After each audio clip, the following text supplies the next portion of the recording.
What's up, guys? So here in this video, I want to explain how I ran a 2:51:29 marathon. I'll put these up here for now. We'll cue for later. But yeah, so last year I did a year of distance with all my endurance training. I did a race called Ultraman Arizona in March of 2023, and that was a 6.2-mile swim, 90-mile bike ride the first day, 171.4-mile bike ride the second day, and then a double marathon, which was 52.4-mile run the third day. So that was a 3-day triathlon event. And then a couple months later, I did the Tahoe 200, which was 221 miles, I believe, in Lake Tahoe. So a lot of elevation.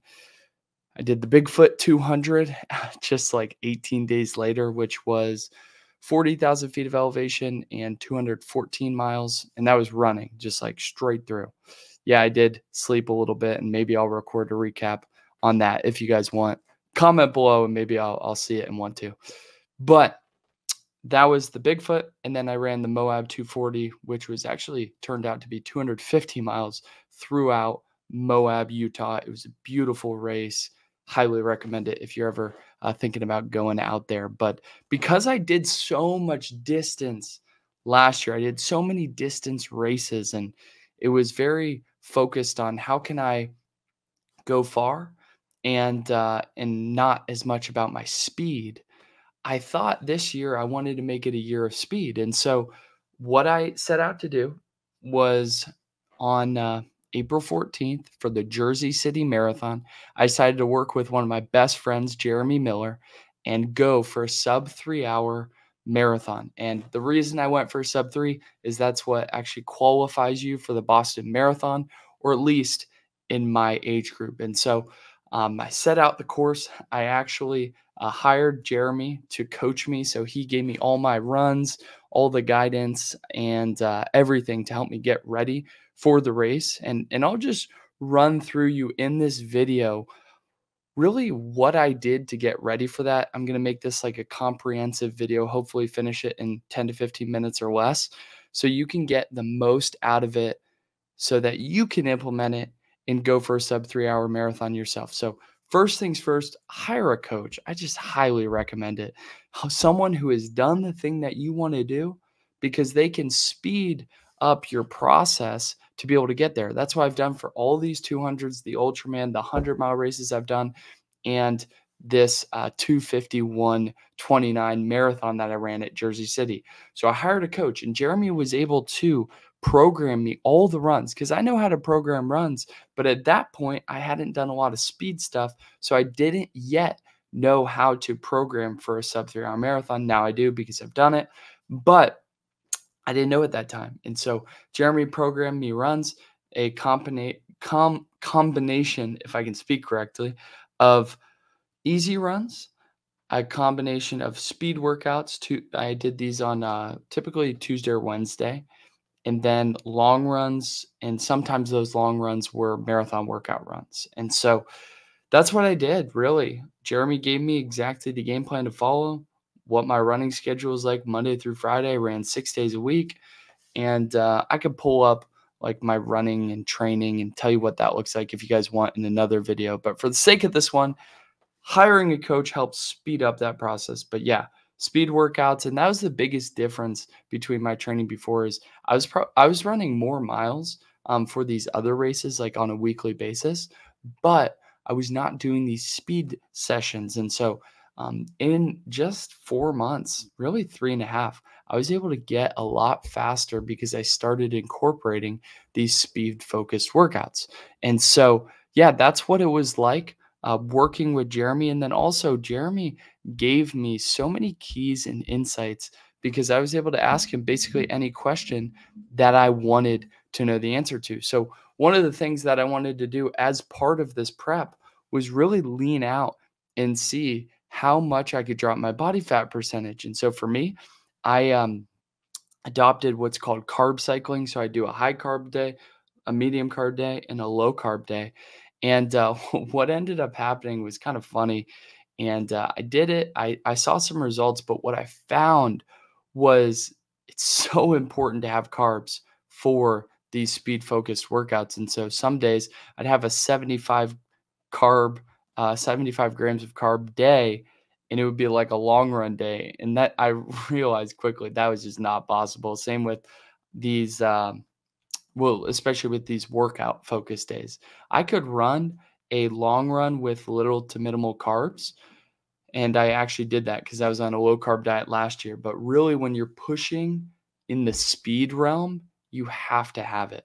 And so, yep, carbs are extremely important. That's something that you're going to want to get dialed in during your prep, whether that's the night before a speed workout, getting in good carbs, the morning of or during. And so I have also my fueling that I'll show you race day. But moving on to actually through the prep and in the race, there are a couple key things that helped me actually get ready and achieve the goal. So one thing was I did a proper carb load. I did a 3-day carb load, whereas basically eating just about 700 grams of carbs per day.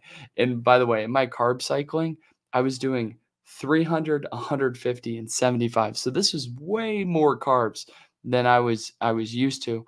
And honestly, it was miserable. I thought it was going to be great, like getting to eat all those carbs like guilt-free, but it just made me lethargic, made me feel bloated, all of that. But it worked. So Jeremy and I did that 3-day carb load, and then actually the week before the run, I was texting back and forth with Jeremy, and he was like, "Hey, do you have new shoes for the race?" I'm like, "What do you mean?"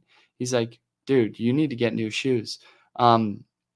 Because with marathon running, really every minute matters. And so I got these Saucony Endorphin Elites. I really liked these. These helped a lot. And there's a carbon plate actually in there, and it helps you run faster, honestly. So if you're looking for every advantage you can get, these shoes were like $300, but they got the job done. And they're like so light, so minimal, and they're actually only usable for about 70 to 80 miles. I think Jeremy said he only uses each shoe for one race and maybe a couple speed workouts, which is pretty crazy. And so, yeah, that's my gear. A couple other things on gear real quick. I have this I made the mistake because I love wearing my Jesus is King shirt. Made the mistake in my training to wear a cotton one for a 20-mile workout.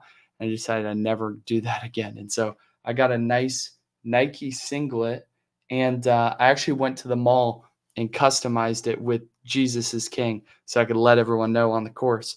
And a lot of people have asked me about this. I didn't buy it anywhere. I bought the singlet from Nike.com, and then I went into a local mall and had it made. And then the shorts I was wearing were these XO Skin half tights, and I really like these. I told myself years ago that I never wear tights like this. I said they were for girls, but literally it reduces chafing so much. It's so helpful. So I'd highly recommend these. And then I wore some NG, I think it's NG, toe socks to help prevent blisters, which was really nice. And so that's kind of like the gear. Also, chafe cream's really good. And then when it came to actual race day, your fueling strategy is very important. So the morning of, I did this Morton drink mix 160, and then I did a Morton solid. This really helped get me some good carbs the morning before the race. Again, the drink mix 160 and the solid, I think it was like 225. So that was about 400 calories before the race. And then also, actually, and I did a scoop or two of electrolytes in a bottle mixed with the drink mix. So that was my morning cocktail. And I also, this is an expert tip, took some Imodium.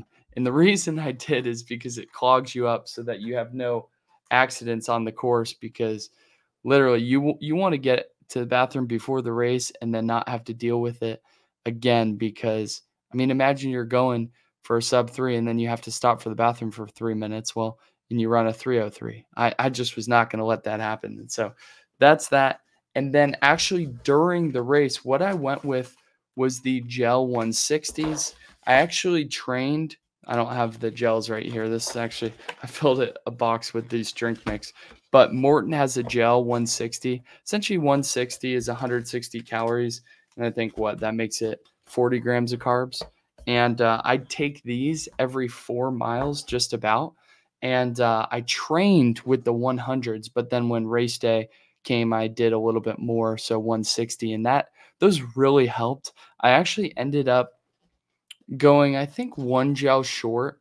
I took gels at mile 4, 9, 13, I think, 17, and 21. But my one at 21 was only 100 calories and it was caffeinated. So the caffeine definitely helped, but it was definitely not enough. I was really at my end. And so when it came to the race, so that's kind of like before the race, during the race, basics. By the way, if you have any questions, just comment below or DM me on Instagram, and I'll try and get back to those as fast as possible.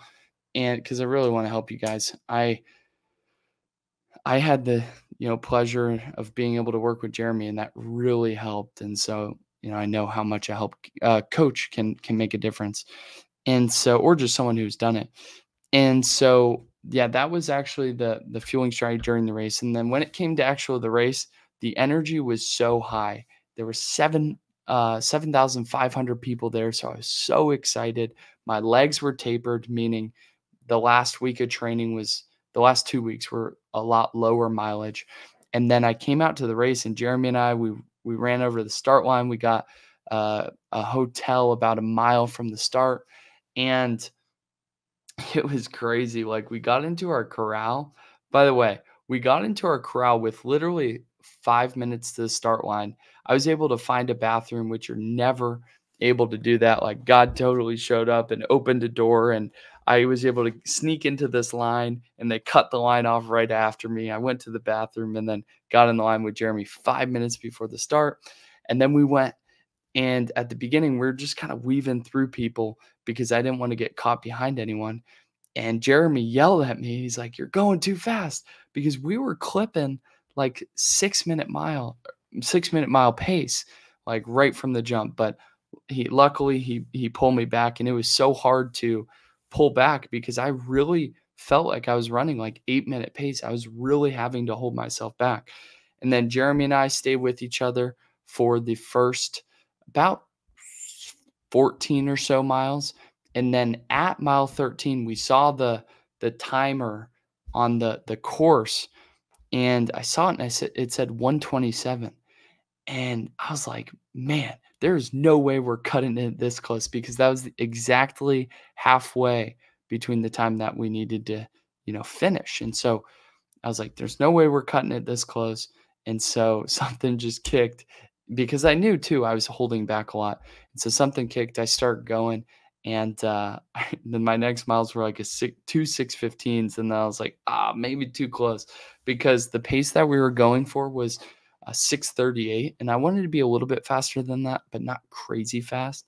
And then I went, Jeremy didn't accelerate with me, so I ended up dropping him, and then I just kept running for the rest of the race. And about mile 18 or so, I started feeling really the lactic acid buildup in my quads. I was wondering, oh shoot, did I mess up and go out too fast too early? Because Jeremy was like, save it to mile 20, save it to mile 20, save it to mile 20, because the race begins at mile 20. That's what he kept saying. And so yeah, so that's what I did. And then I ended up getting to mile 20. I was like, okay, I don't feel too bad. And so I just kept going. And mile 21, I caught up to this guy, and it was a total godsend because this guy was wanting to push it, and I was able to just keep up with him. And my last like 5 miles were like 6:10, 6:14.